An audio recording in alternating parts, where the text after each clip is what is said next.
Hey everybody, welcome to This Is Sus. I think this is like week 5, I guess. We've been doing this a very long time. It's only 5 episodes, but it's a very long time because we only do one a week. We have right now our first return guest, our first show that we've watched multiple episodes of besides This Is Us, which I am making one final super episode for This Is Us because I can't keep fucking watching it. I'm sorry. We're going to get to the bottom of that in probably 2 weeks from now.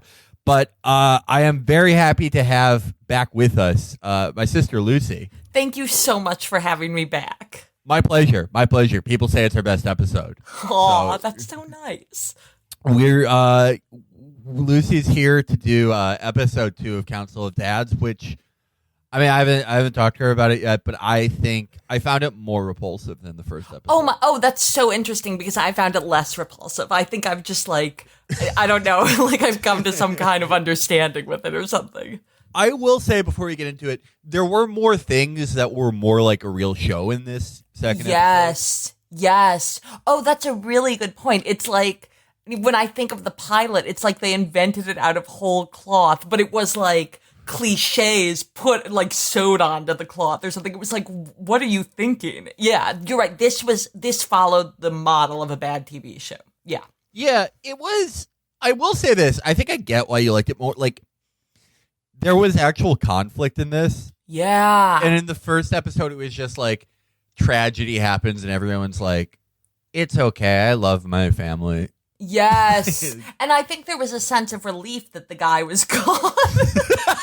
At least to me. He was repulsive. Yeah. It's like you knew you thought he probably wouldn't show up unless he got some flashbacks, but there was kind of just a sheen of relief overlaid over the whole episode. All right, so we might as well get into it. I only have 3 pages of notes this time because I think I was more shocked by the first episode. Yeah. The first episode I had about 10 pages. Oh my God. Only 3 pages now, but we might as well kick off. All right, so episode 2, Council of Dads.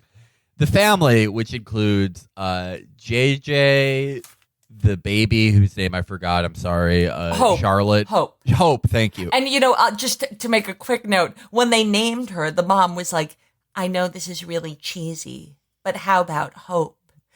That's a person's name. I know this is really cheesy, but I think I'll go with it anyway. Like, Jesus. And then her husband died. Yes. Theo and Lilly are there. They're being repulsive in a diner. Theo, I mean, like, I am really confused about the timeline of this show because Theo seems to have aged approximately -3 weeks from his father's death, which was 4 months ago, but also his sister got married in that time. Yeah. I don't know. Yeah. The narration says, who's there? Is this, Larry is narrating at this point? Is that the Craig T. Nelson? Yeah. Yes. Craig T. Right. Nelson, yeah. Yeah, he's the one narrating it. Yeah, and he goes, everything's fine now, except sometimes it's bad. And the baby just starts wailing, begging for Scott, the dead father. Like, yeah. I mean, you're the expert. You have a newborn baby. Like, if it hadn't seen somebody in 4 months, would it be like, where is he? No, it wouldn't know that he ever existed. Yeah. Good. Yeah, again, the confused timeline of this show. But in the car ride back from their tragedy lunch, they listened to this awful song that the dead father Scott did, where he made it up. It's like a funny acoustic guitar song like Dimitri Martin to help him, Theo, remember state capitals. And I think Scott was actually a terrible parent because his son is like 19 and he's still supposed to memorize state capitals. Oh my God, he's you're right. A very remedial avenue of education. You're right. That's really true. Oh God, that scene, I forgot about that scene. That's right. He had recorded I guess that was like his final video, a disgusting song about the state capitals. That's right. Yeah, his son is like getting a driver's license. And You don't do that in high school. Oh The my state God, capitol you're shit? so right. Like, that's for like an 8-year-old. Yeah, the producers of the show have allegedly parody may have sex with teenagers all the time as a joke. That I'm saying a joke. So they should know this. You know, and then there's this whole plot point about Larry teaching, like he's infantilizing Theo because he's trying to teach him vocabulary words. But I mean, is Theo like, I'm too old for that. I'm on the state capitals now. yeah. That part really. I have a lot of thoughts about the Larry stuff, but So I guess this is sort of a Larry themed episode because he was the narrator. I didn't realize that. Yeah. So it's like this episode is his theme, and like the last episode was sort of Lilly's theme because she was the narrator. Like this time it's Larry. Yeah, it's very I guess this is what like Twin Peaks is like. The council, our first post-credit scene after the remedial educational car ride is the Council of Dads themselves, our Council of Idiots, and this scene is terrible. Yeah. Yeah. The old QAnon idiot Larry is holding his dumber friends accountable for flaking out on council activities of taking care of the world's most irritating family. Yes. They're like, I'm sorry, Larry, I'll do better. But he starts ordering them around. He goes, oh, by the way, I'm a Virgo. And they go, what does that mean? And he goes, I don't know, but it usually, I usually shuts people up when they ask why I'm so bossy. But Larry is like a 65-year-old white man. Like, why would he know that? Like, he would only know this if he was constantly grooming young men. Oh my God, you're right. You're right. Like that's not something that would be in the character as they're presenting him to know. You're right. That was extremely suspicious. And like one of the points of this episode was he's way too into the Council of Dads. Yeah, it's the only thing he has. But you're right. Like in that speech to Theo, that's basically what he says. Like he is like weirdly and like disgustingly into it. You're right. Yeah. Oh, there are some really freaky Larry scenes we're going to get into. The doctor of the Council of Dads, Oliver, he seems to be in a bad mood. He just sort of storms out of the meeting. Right. We learn that the widow, Robin, Scott's widowed wife, has not been attending council meetings. I mean, I wonder why. They just seem to accomplish absolutely shit. Right. But right. And she has 5 children, which, that doesn't seem to be a problem. And I'm like, we'll get into this more, but I'm really like hyper attuned to the way that mothers are depicted on network TV or actually on any TV at all. It's like, wait, she's a single mother of 5 kids who also works as a doctor, but she's only back to work part-time. So it's not a big deal. Yeah. This part, I mean, I don't have kids, but that like angered me. I was like, what? How, like, I mean, again, it's written by Hollywood sickos who don't raise their own kids. Yes. So they're like, oh yeah, you could be a fucking OBGYN and a single parent. Right. I know it. Like, I mean, the idea of having 5 kids, I don't know how anyone would do it. Like, having 1 kid, I don't really know how anyone did. It's just a normal thing to do that everyone does. It is so insanely hard. Like, in real life, not this kind of thing that, attacks you with its pretend, it's like, I mean, there's something, like, cruel about it. It's like, well, this woman has 5 kids and is a single mom and is a doctor. It's like... Yeah, no, it's the same thing all these shows do, which is like, oh, well, literally everyone in this family got cancer, but they didn't cry about it. They were just happy to have each other's love. Right. Like, it's insanely isolating. It's like, okay, well, I guess I'm wrong about my own lived experience. Yes. I mean, and again, it's like written by people who have like armies of help to help them raise their kids that they never fucking talk And then they make these dolls that have no help at all, where just tragedy befalls them every day. And they're like, this is like you, idiot, watching at home. Yes. Oh, my God. Yeah, it's so fucking insulting. It really, really is. But, so we learned that Robin has not been attending the council meetings. As the council is leaving, there's a weird moment between Lilly and the pussy-getting chef, Anthony. And we find out he did not invite her birth mom to her wedding, which was held on like a day's notice. I mean, I really can't blame him. Wait, I don't remember this at all. Like, I'm drawing a complete blank. They were leaving the crab restaurant where Lily works. Yeah. Which apparently was Scott's restaurant, which they like never. Wait, the dead guy? I don't care. Yeah. He owned the restaurant? This was never mentioned in the first episode. Wait, so both I went back and looked at it. Wait, so both him and Anthony are restaurateurs. Yeah, but they never. But Anthony is like a cool restaurateur, and Scott is like a own family right. crab emporium. But right.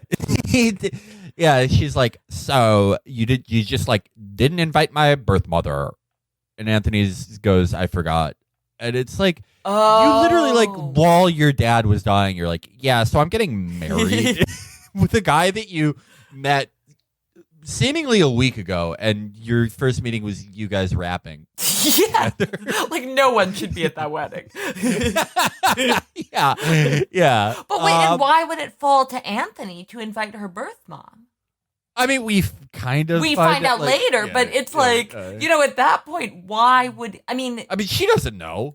Right. Oh, good point. Right. It doesn't even make any sense. It's just meaningless. It's like they heard the first episode we did about this, and they're like, "Oh, we need some conflict." Yeah. Okay, that part's especially weird because she hates her birth mom for most of the. I hate this show, but me too. Right. So wait, and is that when he gives her the gift from the birth mom? No. Oh, that's later. Okay. Yeah, I think this scene is not ringing a bell at all. I watched it like 2 days ago, and it doesn't have a very long. It takes me like an hour, like 2 hours per 45 minutes of these shows because I have to go back to make sure I watch what I watch and write it all down. Oh my god! I can't believe the work you like. Your job is really hard, and I'm not kidding. And I still thought Ron Livingston was Coach Taylor. I loved that so much. Brian was like, oh my god, it runs in the family because we watched all of the TV show Fargo, and at the end of it, I was like, wait, is that Billy Bob Thornton? And Brian was like, it's not supposed to be a reveal. Like, he's been in this the whole time.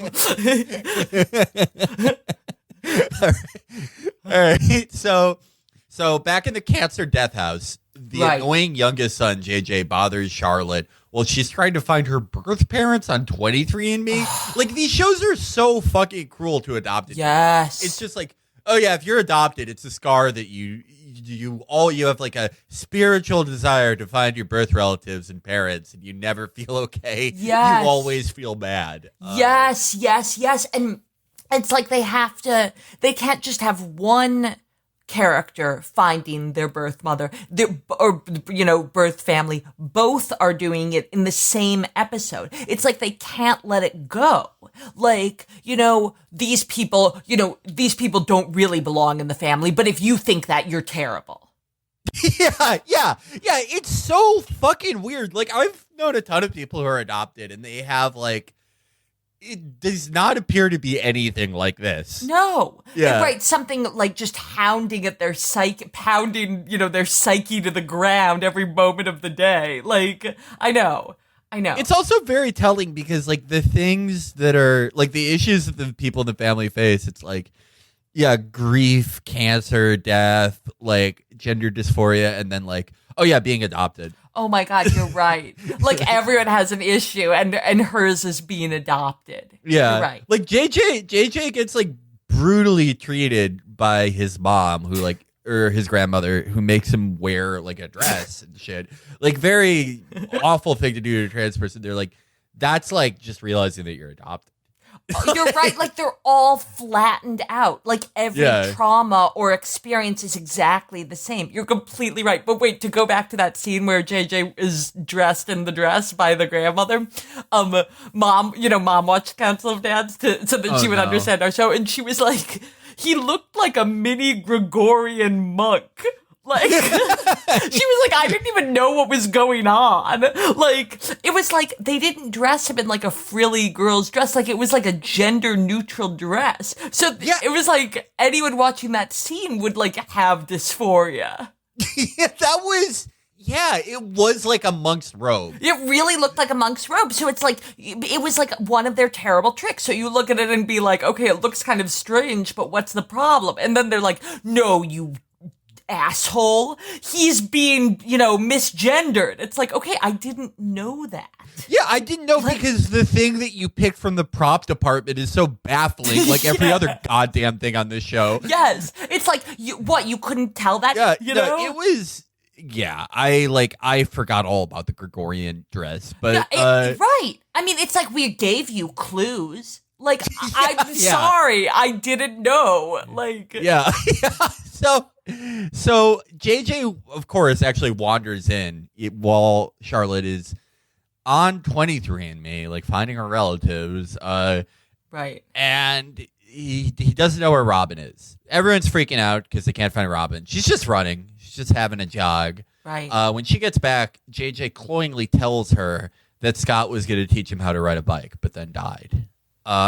So next we find Robin and Oliver in the hospital, and they have this fucking demented dialogue. That was inhuman. And Robin's character is like a crime against women. It's like, I'll handle it. I got it. Don't worry. I'm here for you. Like, ew. That character is so insulting. It's like, don't worry, I'll just take care of my 5 kids and be a doctor and live in this enormous house. I got it. You don't have to worry about me. What I suspect it is like a 52-year-old man who runs the show, like read an article in Vox explaining what emotional labor is. And he's like, I feel so bad for women. Yes. then wrote the character. Yeah. All the character, like especially this horrible storyline in this episode with Ollie. It's just him making her do one emotional labor for him after the next. Yeah. It's like he just defaults to, like, the writer just defaults to what he's like in his normal life. So, like, yes. She like Robin and Ollie. So they're walking down the hallway in the hospital where they just treat their friends who are constantly getting cancer. Yes. And Robin's like... But for some reason, there's like 500 doctors at the hospital. Yeah, the doctor-to-patient ratio is amazing. Like, it's the biggest hospital I've ever seen. But Robin's like, so, yeah, I'm thinking I miss my husband, but I'll handle it. And he's like, I gotta go. yeah. It's just the worst. Like, I feel bad acting ever. Yes. And but before he could go, Robin asks him if he can ride a bike with JJ at some like stupid charity event, and he can't for some reason. It makes him sad. And as he's like stuttering, can't get it out. Robin goes, "It's fine. Don't even say sorry. I'll handle it." I don't want to hear anyone else say sorry. I got it. Yeah. Just horrible.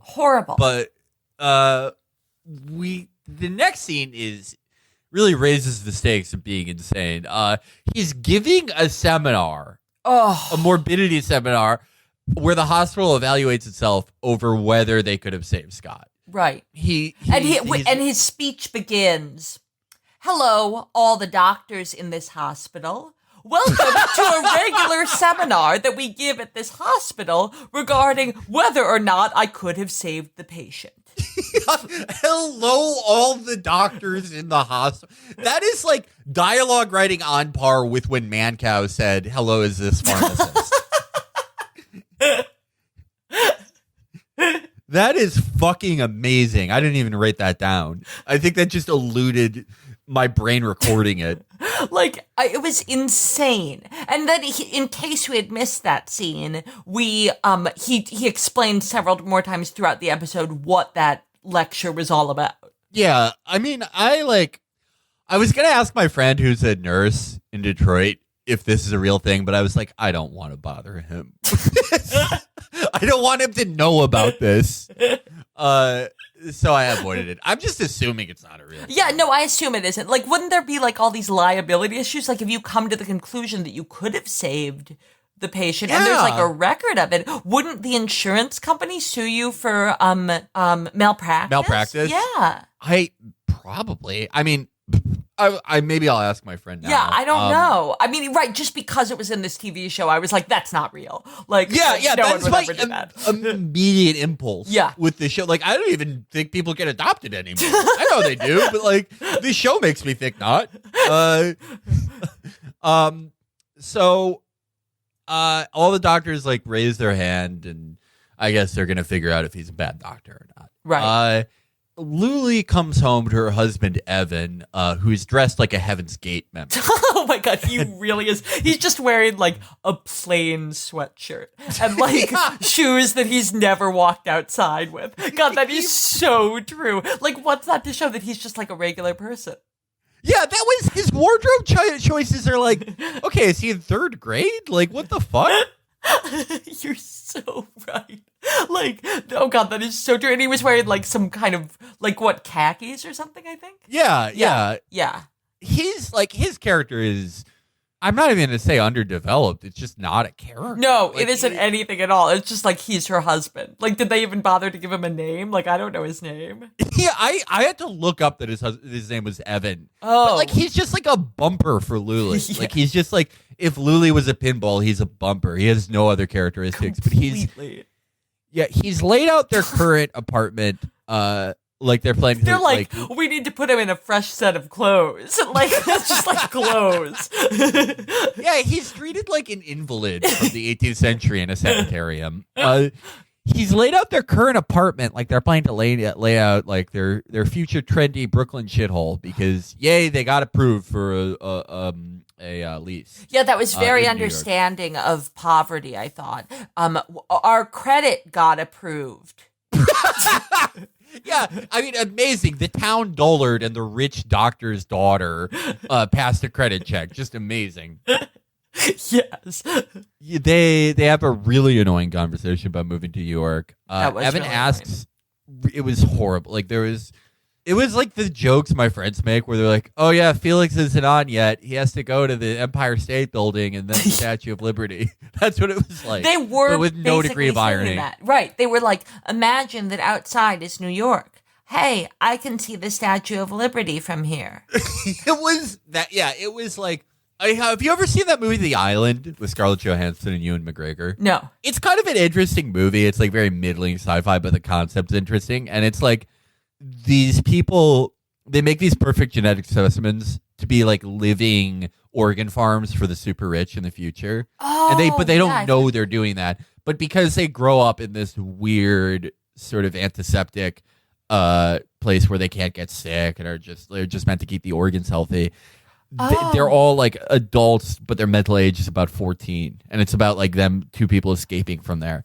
But that's what Evan and Lily are like, but they're like 20 or 23. Oh my god, you're right. They're like just like blanks. You're right. Yeah, you're right. They have nothing. You're completely right.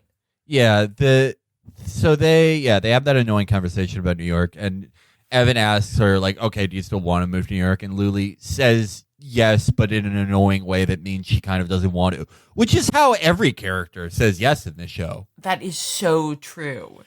You're right. Like, how would he even know? You're right. She's like, yeah. Like, he should have just stopped unpacking right there. Like, yeah, it was, yeah. Oh, God. Thankfully, they're like was the a really bad scene. Worst characters in this, I would say. You're right, but I thought that the kind of response scene to that one was the best scene in the entire episode. Okay, yeah. When they had a fight. It was the most. I mean, it sandwiched two awful scenes to those characters, but yeah, I agree with you. Robin teaches JJ how to ride a bike, while Charlotte, the 8-year-old with the fucking neurotic personality of a 37-year-old Pacific Palisades native, talks to her equally psychotic young friend about how she took her DNA test and found a relative who she wants to meet and live with. Yes. And did you know that her friend was the daughter of Ali and his husband? No. Yeah. What the fuck? What? I know. It's like there are no people in this town. Like, why is that your best friend? Like, again, like, they're so, as I was saying in the last episode, these people are so compliant. It's like, this, this person's your age. She's our friend's daughter. She'll be your best friend. Okay. Yeah, that was a huge thing I remember about growing up was you and her brother talking about how deficient some of the friends of like our parents were, the kids of our friends. Right. Those aren't your friends. They're people you play with when you go to their house for dinner. They're not your best friend. Yeah, and you get older and you're like, oh, we're going in different directions as people. We like different things. It's not just like, oh, our families know each other. Right. You will be my best friend. Like, oh, yeah. Right. Exactly. Yeah. Terrible. Yeah. Terrible. I mean, again, it's like this is a show for people written by people who don't have any actual friends. Yes. Like, probably never have. But not because they're socially maladroit, but because they're bad people. Yes. Like, this isn't friendship. Like, no. Right. It's networking. Yes. Yes. And convenience and compliance. Yeah. Exactly. Yeah. So Anthony then shows up to disappoint the family by telling them he has to bail on whatever dumb shit they had to do to open it, like because the Michelin star critic is coming to his shitty restaurant. Oh, I love this. That is something I really hate about the show. No one is like, it's like you can tell they wanted to be like, oh yeah, we're going to talk about normal people, but they're like, after a week of trying to write that, they're like, okay, the chef is a Michelin star chef. The adopted daughter is a 300 IQ. The fucking the wife, she's a nationally ranked OBGYN. Right. The girl writes for the New Yorker. Right. Yeah. You're completely right. Wait, I forgot that I took notes, and I just looked at my notes and I forgot to mention something in that stupid scene where the Council of Dads are meeting and being like, this isn't working well, and Larry's like, no, I'm really into it. They said there's like a really, one of them says, well, they hired, he hired us to do to be their dads. And then they were saying, well, Robin wants to fire us, but, he hired us. Is there an exchange of money here? No, but because of the psychos that wrote, like, they have to put this in terms of employment. Because the people that fulfill these roles for their kids are employed. Oh, by them. My God. It's such a tell. So true. You're right. Like, they have no actual community. Like, they're just, Yeah. You're right. Oh, yeah. It is like, I mean, okay, like shows. I would vaguely put Gilmore Girls in the genre of this show or This Is Us, right? Like hour-long family drama, right? Right. Yeah. Like broadly. Yeah. Right. Gilmore Girls is about it's about this mother and daughter, and like the daughter's like, I wouldn't quite say like a genius, but like a very studious, like responsible young adult. She's like a really good girl. Right. Yeah. And that's what was good about that show was they're not like, oh, the only way to make her interesting is to literally make her a genius. Yes. And like the other people she interacts with are just like, they're like, from the time she's in high school to the time she's in college, like they're like how people are, like they range from like dumb to selfish to good-hearted to like they allow characters to just be normal people. Yes. And like they allow Rory to like fail sometimes, succeed sometimes, kind of ambiguously fail or succeed. This show would never have that kind of air behind a character's actions. No, even just no one can fail. No one can have a shortcoming. No character can just be of like average intelligence. Yes, there. Right. I mean, that's another like, because like, I mean, it is possible to do good things in this genre, like Friday Night Lights. It's another one. Yes, absolutely. Where ambiguous things happen. Like nothing is not every single thing that happens is uniformly good or uniformly bad. But in this show, it's like they think so little of us that they think that for us to have sympathy for any of these characters, they have to be 100, every single one has to be 100% excellent in a way that a human being could never be. So it's actually, we end up not having sympathy for any of them at all because they're not real people. No, they're not. They're androids. Yes. Like think about like Friday Night Lights. like the people, like the students, like or the Dylan Panthers, they like run the range of like studious to like rowdy, right? Yeah. But the two studious people on the team, fucking goddamn it, what's his name? The red haired guy, Jesse Plemons and Matt Saracen. Like they're not like geniuses. They just like do their schoolwork. Right. Like they're the writers of that show aren't afraid to just have a character who's like normal smart. Right. Like a kind of smart person would be like in high school. God, that's so true. I forgot Jesse Plemons was in that show. How did he become he became the biggest star from that fucking show? You're right. Oh my God, that's so true. He's in everything. You're right. He, like, of all people, he was the breakout star from that show. Yeah. I mean, like, God, Mika Kelly was in stuff before, but like, yeah, no, it's him. And he's a much bigger star than Mika Kelly is now. Massively. Yes. Wow. Yeah. Not Jason Street. It's him. It's or just him. who was the hot guy? I can't remember. Oh, Riggins. Oh, Riggins is in a few things, but he kind of stalled out because he was in I think that he thought like True Detective season 2 would be great for him, but it was like that was the season where everyone was like, "This show sucks." Wait, you're right. Oh my God, I forgot he was in.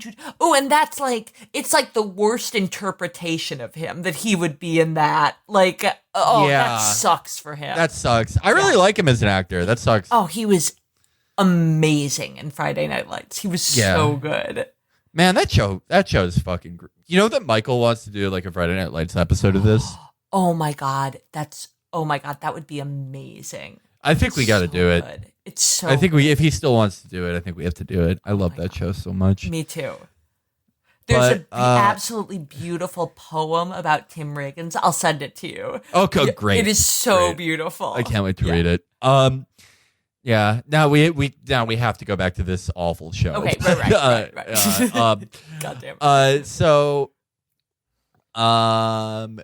after Anthony let down everyone, we go to Larry. So wait, Anthony drives up to take Charlotte after her long day of being on 23andMe, and and he's like, this was a really stupid scene because he drove up to tell her that he wasn't going to take her mini golfing. Like, why did you come? Yeah, like, you could have just called like, it was... I know. Again, baffling. Yeah, and so Robin's standing in the driveway holding Hope, and she's with Charlotte, and I guess Ollie, one of the deadbeat council of deadbeat dads, cruelly sent his child over to Robin's house, and so now there's 6 children in the house, and like, why couldn't have Charlotte come over to whatever? So she has all these kids, and she's standing in the driveway, and Anthony comes up and he's like, not today, Toots, and Robin's like, it's fine, and Hope starts to cry, and she's like, yep, I know how you feel. Some of us know how you feel. Like, her martyrdom is so repugnant to me. Like, oh, you're just going to handle it, though, because you have 6 kids. Like, okay. Like, that's not how... I mean, how is she handling it? Who's cleaning the house? Who's going to the grocery store? Who's cooking dinner? What do they do when she's at work? How is she just like taking care of it? The show never explains it because it doesn't actually give a shit about these guys. Yes. Right. The most important thing is just projecting a woman who can do this.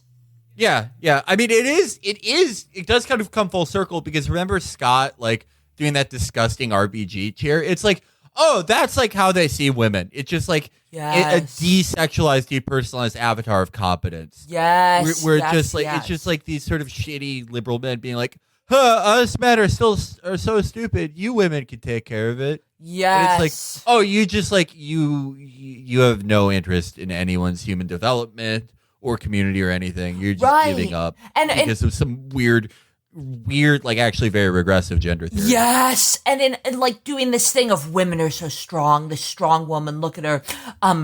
That's a way of actually, like, it's actually quite, I respect women so much. That's actually quite disrespectful of the experience of what, like, for instance, motherhood is actually like. It's like a way of just like looking away from it completely.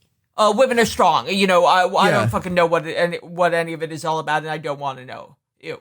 That's like Metal Gear Solid 3 has a way better look at it's a game about motherhood. Whoa. And it's actually way deeper than this show. It's about motherhood. Oh my God. No, yeah, it's about like it's a game that is ostensibly about the Cold War, but it's actually about the vulnerabilities and difficulties of motherhood. Oh my God, that's amazing. It's really good. Cool. It's one of the best games ever made. I wish I was watching just all the cutscenes from that game on YouTube instead of this fucking show.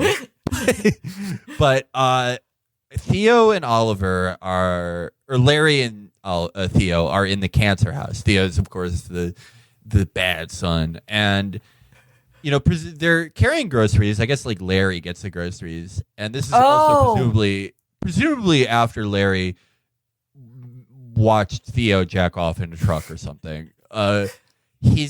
You're right. He does come in with the groceries. That's true. I guess he likes shopping because he also bought the Christmas tree. Yeah, he loves shopping. Right. Because he's a businessman. Right. Theo has a meltdown because Larry is pestering him with vocabulary words and mentions that he called his guidance counselors. And Theo goes, "You're not my dad," which, like, even a 10% less shitty show would be like, that's way too on the nose. Yes. This is parody of itself. You're right. That's really true. Like, that was an incredibly stupid scene. Yes. And I also thought the vocab words he was giving him were too easy to be real vocab words. Yeah, so was one of the... I don't know if one of those words was consent. Okay, maybe it was. Like, in my memory it was, but maybe it wasn't. Well, I mean, it is a very grooming-heavy plot line, so maybe. But right after that, Oliver comes home to his husband and tells him the hospital determined that he treated Scott's cancer correctly and there's nothing more they could have done. Oliver's husband, who's like just another character who isn't a human being, just like a plot bumper, says that Oliver should open up to Robin about his grief. And that's why he's been acting weird, because he feels really bad. And he should tell Robin about the board clearing him. Yeah, that was a terrible scene. And I also noticed they had the same faucet that was advertised in the commercials. Oh, I was lucky. I didn't get any ads. Oh, really? Oh, there must have been a promotion. They must like know that I'm the only forced driving viewership. But you're on these episodes too. They should give you a deal too. You're right. I really connected with some of the commercials. Like, I realized that like there was this commercial where it was like, is your antidepressant not working enough? You can take this extra pill to boost it. And I was like, oh my God, I really want that. So, like, I'm assuming you just got, like, farm ads, right? Yeah, and then the faucet. Yeah. And the faucet was really prominently featured in that scene. Like, the faucet was somehow, like, in the foreground, like, that was in focus. And then the two, like, husbands in the background were, like, kind of blurry. I think this is going to be one of those things where it's, like, we find out that this show is part of like some new financial industry scam where it's like, if you funnel the profits from like a kitchen appliance into a TV show, you get some weird tax break. Yes. I mean, the previous scene was also in a kitchen. They were putting away the groceries, and then they switched to the other people's kitchen. And these are really like tricked out kitchens. Like they're newly renovated kitchens. I have to say, Robin's house, Robin, who doesn't hire any help. Right. Her house has to be worth, I would say, $6 million. Yes, I would say so too. Yes, absolutely. Yes. No help. Like, no cleaning. Not at all. Like nothing. But no. Jesus fucking Christ. Right. But, so our next scene is Lilly and Robin having girl time. And this really sucked. She's invited her over to show her. Right, they were being wine moms together. Yeah, this really blew. Yeah. Lilly invited Robin over to show her the napkin holders that Lily's biological mom sent her as a wedding gift. she like insufferably intimates to Robin how little she likes her birth mom, but Robin like very weakly tells her she should look at her more generously. This is like, you can't even really exaggerate Lilly's soy dialogue during this part. It's just, she's like, yeah, I met her when I was 9 and it was awkward. That is literally exactly what she said. She was like, Yeah. my mom's like, this is why I gave you up. And I'm like, I'm 9. That is literally the dialogue and delivery. Yeah. It's awful. Like I try not to like hover my cursor over, because I watch these on YouTube TV. I try not to see how long is left in a show because it just makes it worse. But I was doing that constantly. Me too. I did it so much. Brian was like, stop, you're making it worse. Like, just watch it. I feel so bad that Brian's watching this. It just leaves his mind instantly. Like, he listened to the last episode. He was like, how did you remember that stuff? I was like, well, it's easy because Felix says the scenes, but otherwise I would never think of it again. Good. I'm glad it's at least leaving your minds. But they then talk about Lilly's move to New York, which she isn't sure about, as anyone who's read anyone's face or heard their voice ever could tell you. Right, and also this exact same thing happened in the previous episode as well. Yes. Where she was going to go to New York but didn't. For some reason, that whole thing is repeated in this episode. It was... No, literally the exact... Gilmoregirls would just like be one and done with it. Yes. Why did this happen twice? Like, okay, fine. If it happened twice over a couple seasons, it's like she plans to go to New York again. Fine. It happened the last episode. It makes me think there must have been like some awfully... You know what I think there was? There was probably some like really clumsy Black Lives Matter plot where it's like a cop kills a black person in their town, but then they find out like the cop is nice to Robin or something. And then the network was like, we can't do this. And they're like, fine, she wants to go to New York again. Just splice in the scenes. Yeah. There's something just awful like that. Like too bad even for this show. You're right. Like a huge, terrible misjudgment. Yeah. You're right. They're like, Ollie's brother was killed in a, while driving while black. But, Lilly's friends with the cop. And then they look at it again, they're like, no, this didn't test well. Like, yeah, this was a disaster with test audiences. So thankfully the scene is cut short when Theo starts texting Robin to bitch about how much Larry is grooming him. Right.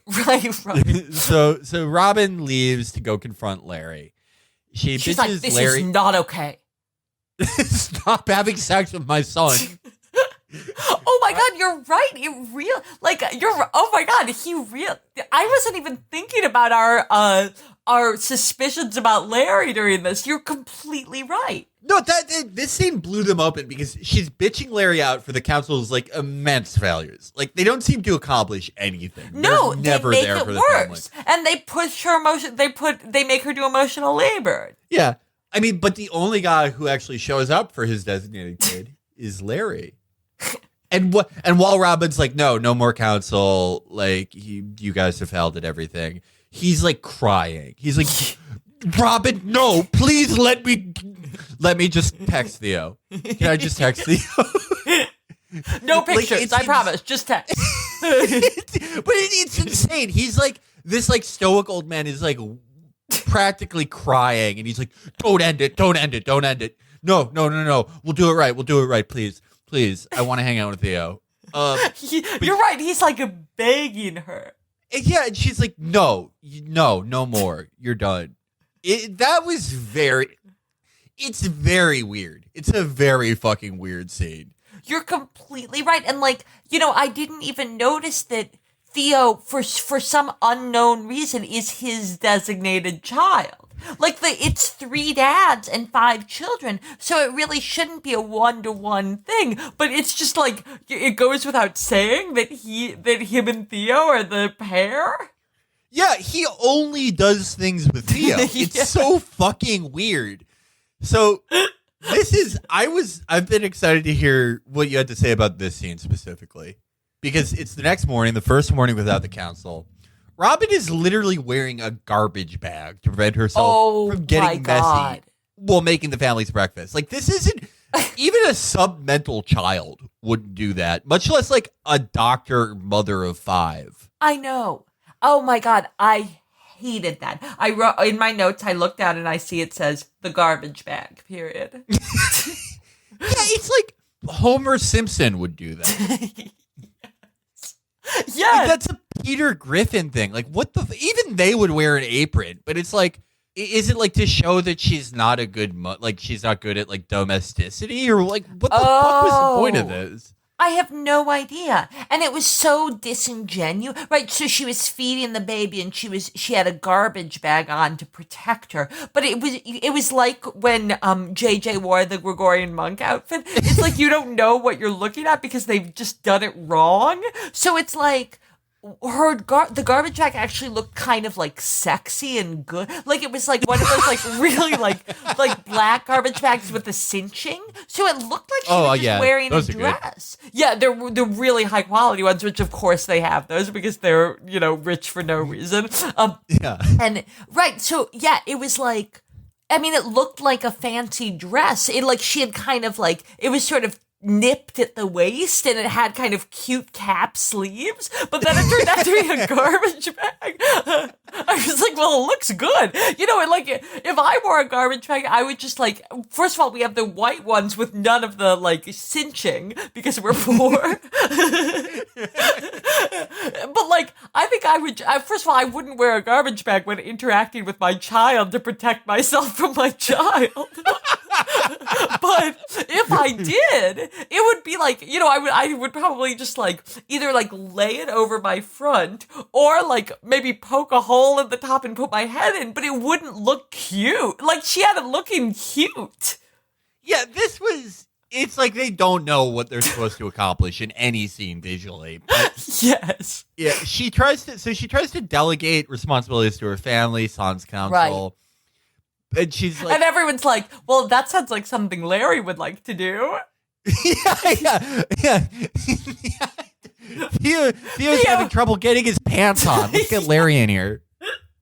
Theo needs to put sunscreen on. They're going to the beach today. Let's call Larry. This is so like, but the family is like not Theo, but like the rest of someone needs to wash Theo's underpants. Larry usually does that, Mom. This part. This really blew my mind because like everyone in the family except for Theo and Robin, they're like so upset that she got rid of the council. Like this group of submental men who constantly let them down. Yes, yeah, who drive up their driveway to say, yeah, you're here. Actually, I just drove here all the way here from Atlanta to tell you that I'm not going to take you mini golfing. Okay, bye. You're awesome. Yeah, no, they just have no. They're like, no, the stupid guys who haven't accomplished anything. That really weird. But yes. So our next scene, Lilly Lee meets up with her mom. Oh my God, younger than her. I thought that she was going on I thought she was cheating on Evan and going on a date with a woman. Like, that's what I thought. I was like, okay, I mean, I thought that was a date. And I especially thought it was when the mom said, oh my God, you're so beautiful. Like, I thought they were meeting for I really, really thought she was cheating on Evan. The mom's like 25. The mom is definitely younger than her. That was so weird. And it's right. Like, oh, she has a young mom. Let's make her 20. Like, yeah, like she literally looks younger than Lilly. It's so. Yeah, this is a really bad scene, by the way. I think that was the worst scene in the episode. And the thing that I hated most about it was that they were both wearing blazers.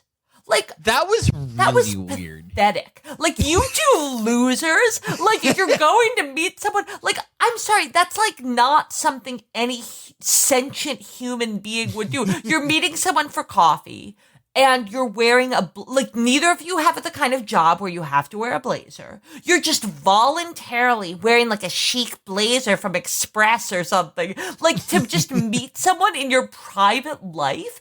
Ew, that disgusted me. Like, I was like, you losers. Like, why are you just wearing blazers for no reason? I mean, that may have been like the iciness that we saw at first in the scene that it's like when remember when Tony and Junior meet each other in that first season of The Sopranos and they both have guns on them. I think this is like the equivalent. Oh my God, you're right. So like you came with your freshly purchased blazer from the local mall that's still in business. So Lilly very clumsily rejects her mom's offers of both the napkin holders and advances in her life. Right. Like she's ready to leave, which begs the question of like why she came in the first place. Right, just like how Anthony drove all the way from Atlanta. It's like I just drove here to tell you it. Right? Yeah. I came here to tell you I don't like you, and I don't want to see you ever. Yes. Yeah. Goodbye. Yeah. It turns out that in the napkin holders there are pictures of her dead dad Scott. And she's able to coax Lilly into staying and having a coffee with her. Right. So, I mean, this is just the Chekhov's gun of bad scenes. It's like, oh, we're going to get at least 2 scenes of these fucking cornballs. Yes. Oh, by the way, speaking of the Chekhov's gun, which really every scene is constructed with a Chekhov's gun, but the garbage, of course she forgot to take off the garbage bag. And JJ said, Mom, the garbage bag? You still got the garbage bag. Yeah. Thanks, you little shit. Yeah. So at the hospital, Oliver, this scene's very insulting. Oliver and Robin talk. Oliver tells Robin. He makes her do so much emotional labor here. Yeah. Oliver tells Robin that he was cleared in treating Scott, but Robin is mad at how distant Oliver's been, and they start shouting at each other in the hospital cafeteria with hundreds of doctors in it. Yes. Like about how he didn't do the charity bike ride with JJ. Yes. And Oliver screams in front of like the same people who he's like, all right, guys, did I kill my friend or not? Yeah, right. All the attendants of the lecture. Right. Yeah, he just screams, I don't know how to ride a bike. And he didn't tell Robin because he was ashamed. And he's ashamed because he couldn't save Scott. And Robin is like moved at how much of a failure Oliver is. Right. Rather than being like, enough. I have 5 kids. Like, I don't want to, coax you through this. She was like, oh, honey. Yeah. But like after she's about to heal Oliver, but she gets Paige to work on a patient's pussy. Right. She's like, oh, that's right. That's right. And that she explains during the garbage bag scene that a patient's pussy is dilated 4 centimeters. So and everyone's like, cool, Mom. So then she has to go help that person. Right. Yeah, but she's like, we'll pick this up again, Oliver. I forgive you. Right. Oliver takes a bus ride to Atlanta with her friend, Oliver's daughter. Right. No, Charlotte takes the bus ride. Oh, right. Yeah. So Charlotte and Oliver's daughter take a bus ride to Atlanta. Right. Yeah, to meet the girl that Charlotte found is related to her on 23andMe and her adopted mom. The sister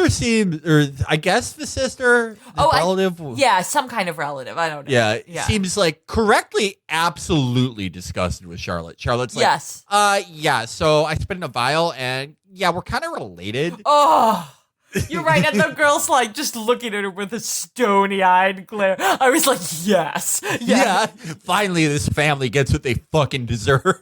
That was like the end of the Joker to me. When the Joker is like, you get what you fucking deserve. That's the sister just sort of like just icily glaring at her. That was great. That was wonderful. You're right. Oh, God. But unfortunately, Charlotte got a lot of support from... Oh, the friend's name is Tess. From Tess. Okay. She was like, you're still like the coolest person I know. Yeah.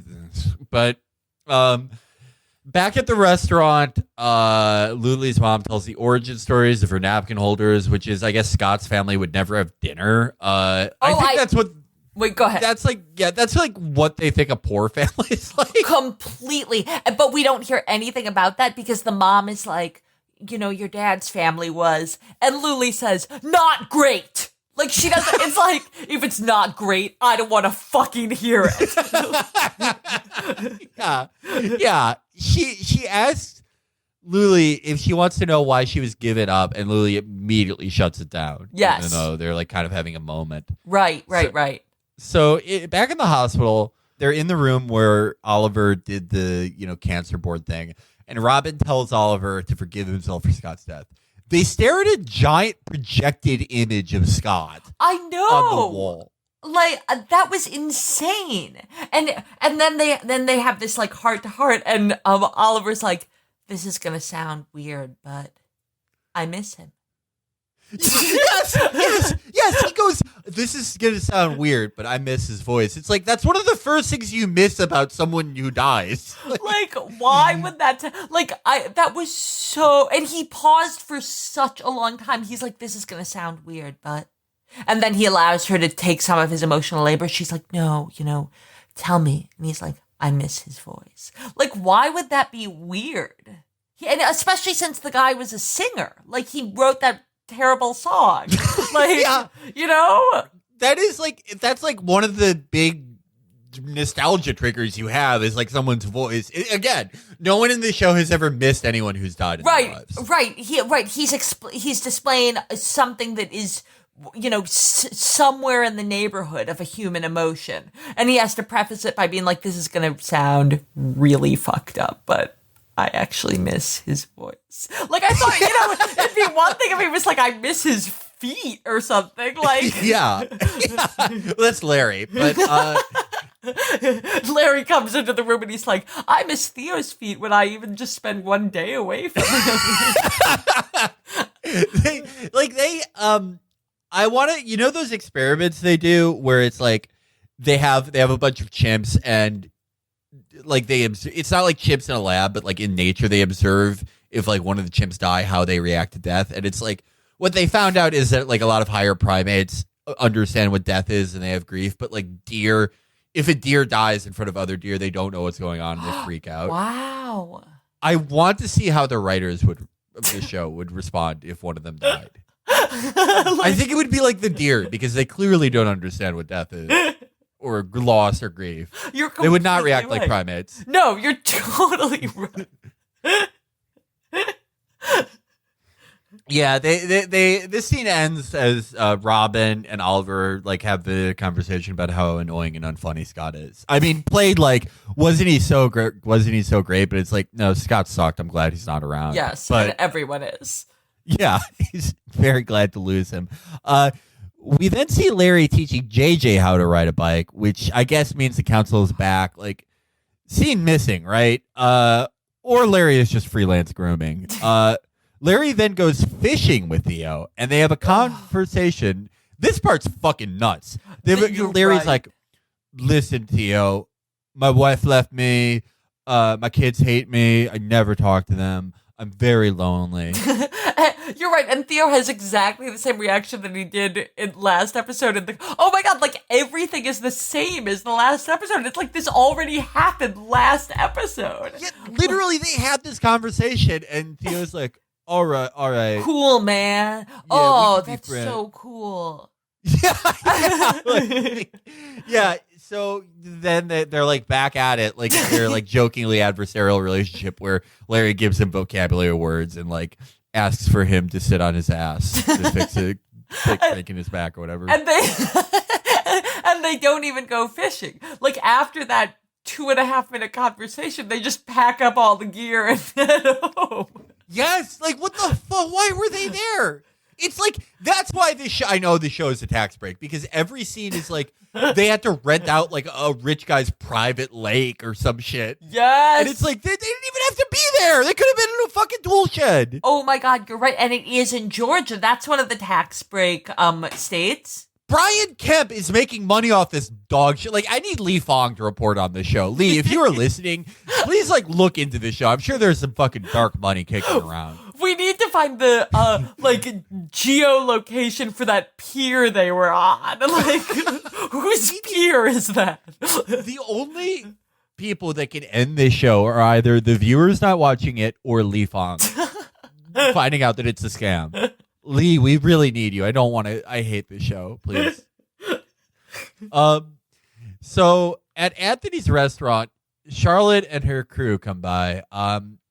Right. Anthony assists Charlotte in her lie about her mom being there. The lie that she told her 23andMe relatives. Oh, right. So right, because the mom of the 23andMe relative was like, I'm concerned about this. Where's your mom? And Charlotte's like, she went shopping.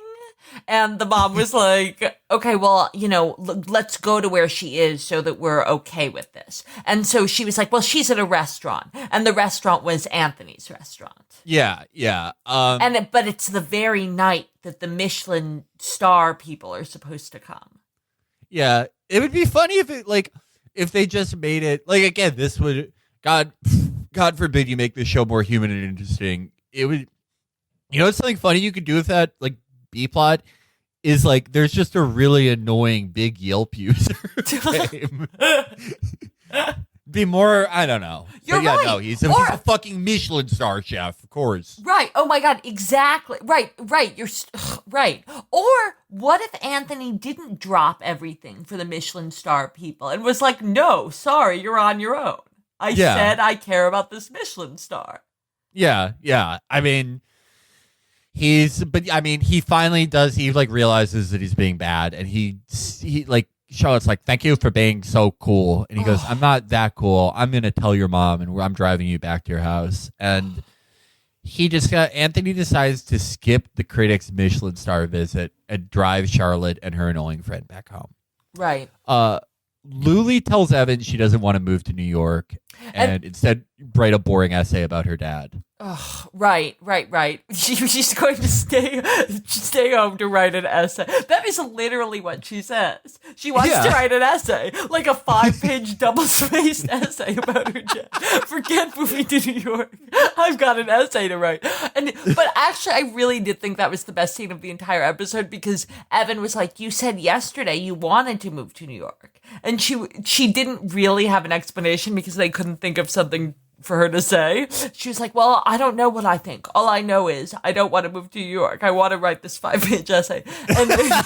And he was really pissed. He was like, I packed up our house. You said you wanted to move to New York. And she was like, well, no, I don't. And he's like, you're being really annoying. And I thought that was there was a little bit of that was the most actual tension in the entire 2 episodes we've watched. Yeah, that was the most friction we've seen. So I guess that you're right. That is the best scene. Yeah. I mean, after that, we're treated to just a fucking steaming pile of shit. Oh my God. Probably the worst scene in the entire series. Where every single person in the series is in that room. It's oh God! They just all right. hack it. This is gonna be rough. Yeah, so, that was excruciating. Yeah, the family is convened, waiting for Charlotte and her friend to be returned by Anthony. While Anthony is arriving, Larry has a fight with Robin about how he's like, "You need us." Oh, and the scene begins with Robin. Right, they're all just sitting around, twiddling their thumbs, anxiously waiting for Charlotte and Tess and Anthony to come back. And it is literally every single character in the entire show, besides the people who are driving there.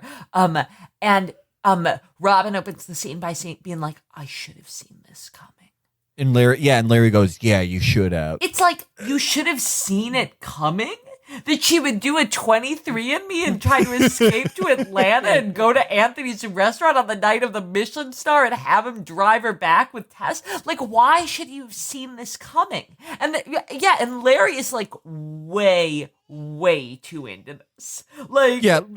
Larry's a fucking freak. So Charlotte and Anthony show up, and Anthony, this really pissed me off because Anthony's like, you know why your kids did this? Because you fired the council of dads. And it's like, you didn't do anything. No. And Anthony's always he did this at the at the funeral too, when JJ was dressed as a Gregorian monk, he was like, he for some reason stepped in and gave a 5-minute speech. It's like, buddy, you don't even know these people. Yeah, you don't do anything for them. You just like having moments. Yes.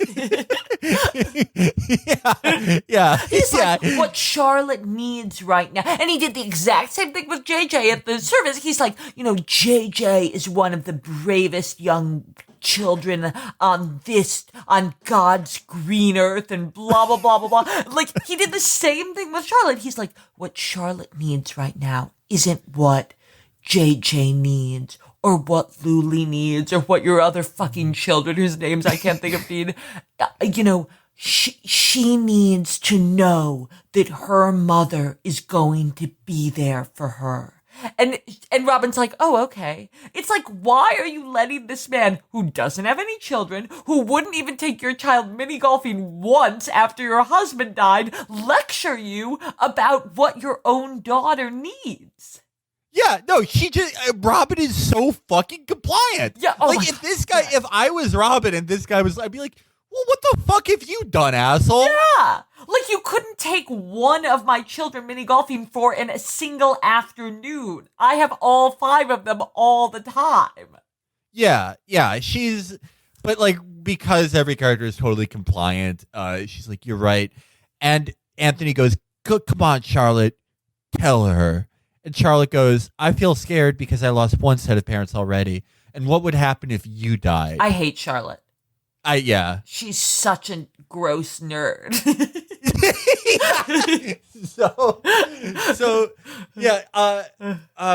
Then Charlotte goes, oh my God, I like crossed a line. I'm sorry. And Robin says, no, you're right. Right. Why does she reveals that and then she goes, oh my God, I'm sorry. Yeah, Robin goes, I fired your backup plan. Epic fail. Oh. I wanted to I think I wrote down just gun here. Yeah, I just wrote gun in the notes. So there's, after she says epic fail, there's immediate smash cut to Charlotte's face, which I guess this scene is supposed to show that Robin is getting into Charlotte's interest of memes from 15 years ago. That was a thing when I was in high school. What the fuck? Yes. Kids Charlotte's age, the shit they're into now, it's SpongeBob, but with a wave cap on and a gun. Right. An AirPod. It's literally, I was 15 when that fucking meme started. How?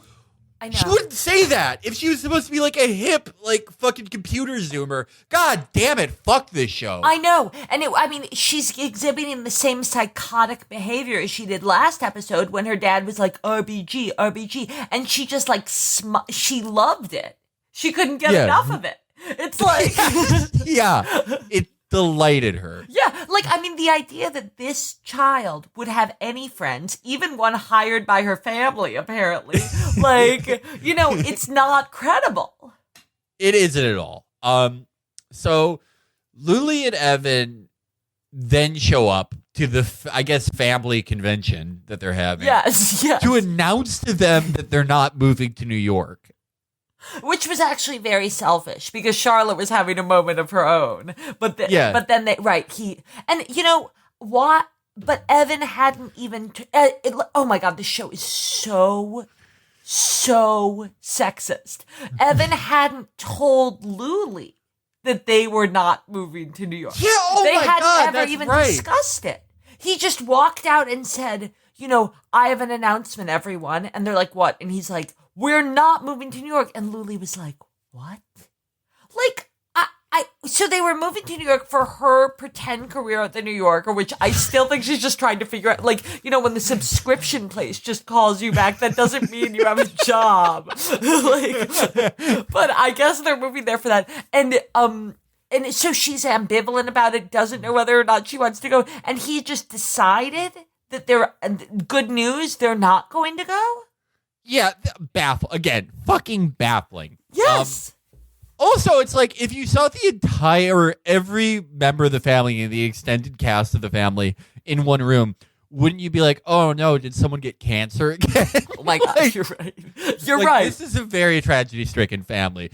your first impulse shouldn't be to go in front of everyone and be like, "Hey, everyone, we're not going to New York." Yeah. You're right. Oh my God, that's so true. This is a very hapless family. Like, you shouldn't just, like, okay, no one was hurt this time, but someone's going to get cancer again soon, and they're all going to be gathered like that again. You're right. Like, you need, like, a designated survivor for this family. Like, not everyone should be in this room. Yeah. So they throw a shitty party because the two most baffling members of the family aren't leaving them yet. Lilly asks Robin if she's disappointed in her for not moving to New York, then instantly compares herself to Flannery O'Connor. Oh my God, I hated that. Yeah, she was like, I don't think Robin really knew who Flannery O'Connor was. Like, No. Lily's like, don't worry, I'll just be like Flannery O'Connor. And Robin's like, okay. Yeah. Also, like, Flannery O'Connor would hate Lilly. She would hate the people that wrote the show. They're the exact sinners that she talked about. Like, that is such a good point. You're so right. Like, you're right. Why are you right? And you don't like Flannery O'Connor, Lilly. Like, just go away and work on your 5-page essay. Like, yeah, what did she like? Like, I don't know. Like Wonkette, probably. Yes, maybe. Yeah. That might be a little bit too hip. Yeah. I'm serious. Yeah. So Lily's mom, Michelle, I think she likes a print version of whatever print version of magazines are still being printed. Like, so maybe like she subscribes to, you know how they like, I think they still print like Cosmopolitan. It's just like really small and thin. I think that's what she likes. Yeah, no, yeah. So Lily's mom, Michelle, is at the party. Michelle and Anthony have this weird moment, and then it's like, oh, right, Lily's actually Anthony's daughter. They fucked like 20 years ago. Wow, like, this show fucking sucks so much. I know. It sucks. It's really bad. I know. Like, and they can't let Lilly just be the daughter of someone who's not Robin. They also have to make her have another... Like, she doesn't belong in the family at all, you know? Yeah. Like, it's like they can't give these kids a break. Like, they're riding them on how, like, different they are. Like, it's the opposite of tolerance. Like, it's terrible. So, yeah, what are we going to find out? Like, is Theo a hologram? Is Hope like a hallucination? Was she stillborn and it's just like, oh, she's been carrying around her corpse? There are actually they had no kids. Right.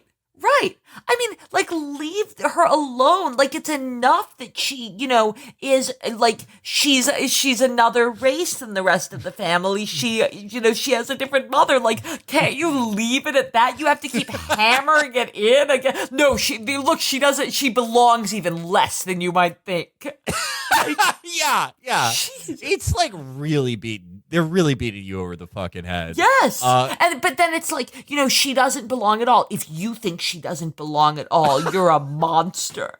Yeah, they always do that. They always, like, that was the point of this episode. Like, the subtext of this episode was like, the whole thing with Charlotte was like, oh, blood-related people will disappoint you. But didn't, like, non-blood-related people also disappoint her greatly? Like, what the fuck? Like, it's like, oh, are you happy for Charlotte because she's going to find her sister? Guess what? Her sister fucking hates her. Yeah. This is her real family. But it's like, you were just telling me her quote-unquote real family that isn't blood related to her was disappointing her. So what are you telling me? What the fuck is the point of this? Yes, right, exactly. What is the takeaway here? Exactly, right.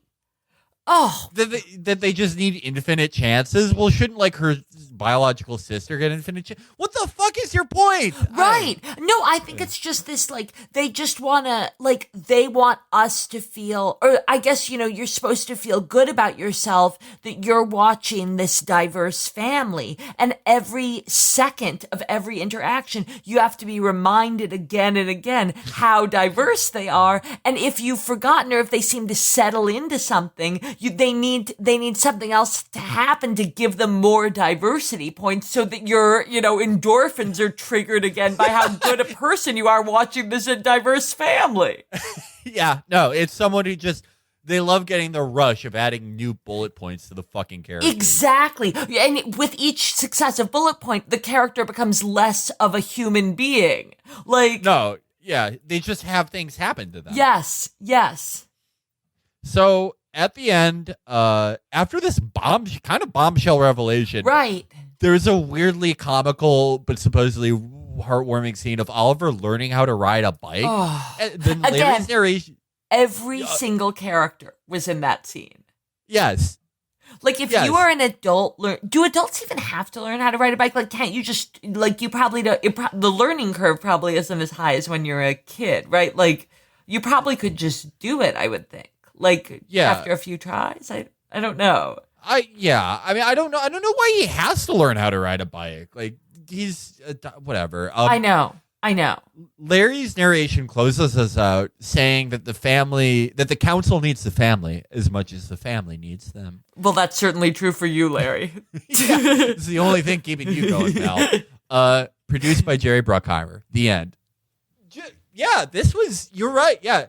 Or what? No, I actually, do you still think what you thought that, like, this is better than the last episode? Because it's like, you kept reminding me that they reuse so much that it almost, like, it doesn't count as a second episode. Oh my God, you're right. It was kind of like a remake of the first episode. Like, where are they going to go from here? I, like, really hated watching this, and I don't want to watch it again, but I think, like, I mean, there's like at least another 3 months of quarantine, so I think we're going to have to. Yeah, We're going to have to watch another, yeah. Okay, I would like to watch another. Like, I'm genuinely curious. And I don't know why, but I really didn't hate the experience. I think maybe I just was like, like Theo, I was groomed for this one. Like, I was like, okay, I know what I'm going to be getting. This one, yeah. You know what's amazing is I think we went twice as long as our first Council of Dads at, but like, yeah, literally all the same events as the first episode. I think Yes. this show is more than the sum of its shitty parts, just because it is such a window into the empty souls of its creators. I completely agree. Like, okay, and I have to go because I hear Beatrix crying, but Okay, yeah, but yeah. I just want to say, like, I feel like there's something I like need to work out about there's just something about the, like, how self-satisfied they want the viewer to be and how flat that falls because they won't let any character exist as a human being. Like, it's like it seems like they're painting themselves into a corner. Like, I need to see where they go with it. And they're trying so painfully not to be, like, racist, homophobic, just all those things. And they're skating on such thin ice. I really want to see them fail. Yeah, no, hopefully they really fuck it up. I would love, I don't care when people are like, oh, this network show did a bad thing, like, was insensitive. I don't care. All these shows are bad. But, like, it would make me happy to see the producers of the show go through that. I completely agree it. because it is insensitive. They're just not making any, like, quote unquote mistakes, but it's deeply, deeply insensitive to, like, to anyone, but, like, especially, I mean, I don't know. There's just, I need to, like, get at what's so offensive about it, about the portrayal of people with, like, diversity aspects, Yeah, So, yeah, we are going to keep watching this. Awesome. We're definitely going to keep watching this. I love doing these episodes with you, but I hate watching Council of Dads so much that I'm looking forward to watching A Million Little Things. Oh my God. Like tomorrow. That one sounded really bad. And it's harder on you because you have to watch all of these. Like that, that's so different than me just having to watch it like once every few weeks. Oh, you're gonna hear my psychic break in the final This Is Us episode. Oh my, I felt I'm so close bad. to it.